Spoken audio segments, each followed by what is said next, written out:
Congresswoman Stephanie Murphy of Central Florida joining us right now to talk about some new legislation that's on the table. Great to have you as always. Thank you for being here. So this is a very important piece of legislation. We're talking about making the Pulse Memorial, giving it sort of national recognition. What goes into that? Well, we introduced a bill alongside with Representative Soto and Representative Demings to designate it a national memorial site. I think it's incredibly important because we're coming upon the 3-year mark of the day when a man with hate in his heart took the lives of 49 innocent individuals and injured 60 plus other people, and it was the largest act of violence against the LGBTQ community in American history.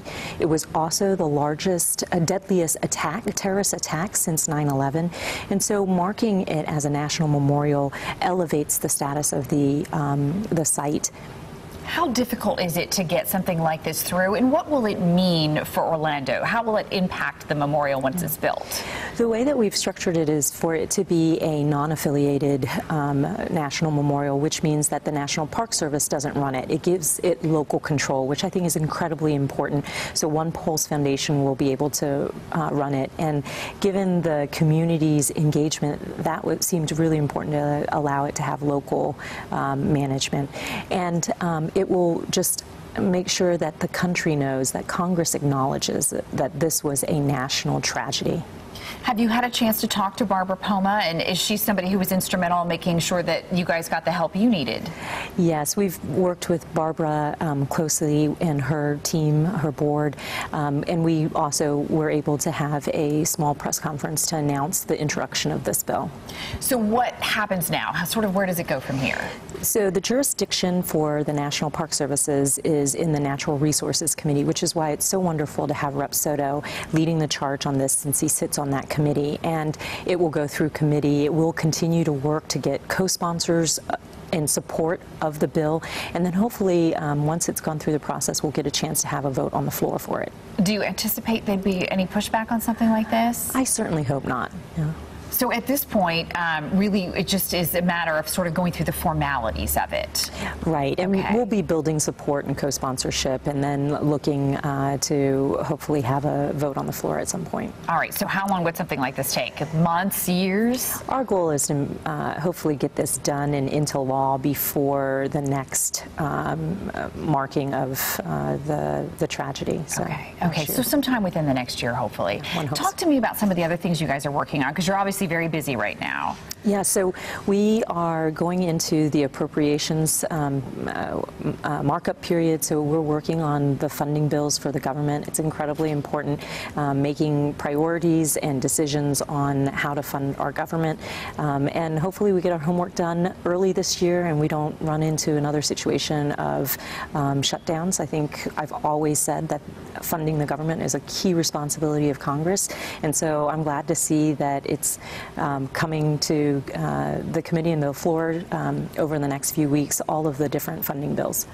People at home often think there's so much dysfunction in Washington and people don't talk to each other and they don't get along. What do you see when you're at the House and as far as how people get along on both sides of the aisle? Well, I understand that there is what I call the exhausted majority in America who are just tired of hearing the bickering that that they see in the media. But the reality is there's so much work that gets done in a bipartisan way that's below, let's say, below the Twitter feed or the radar, and it's really a great opportunity to work on issues that matter to this community.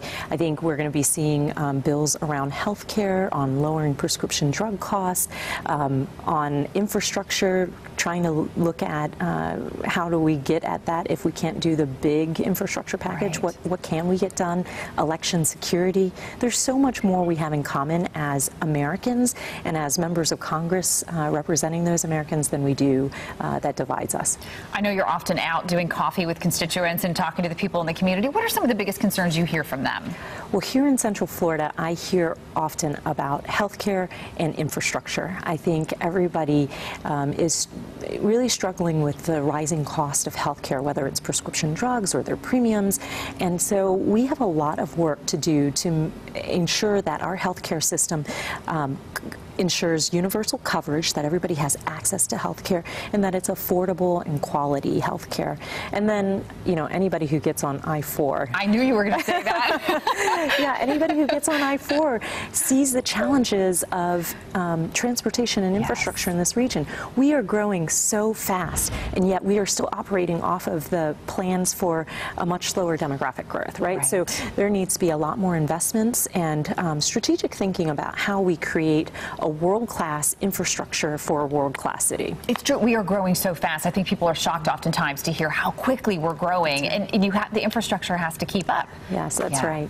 I hear that in our 5-county area here, we are adding 1,500 people a week.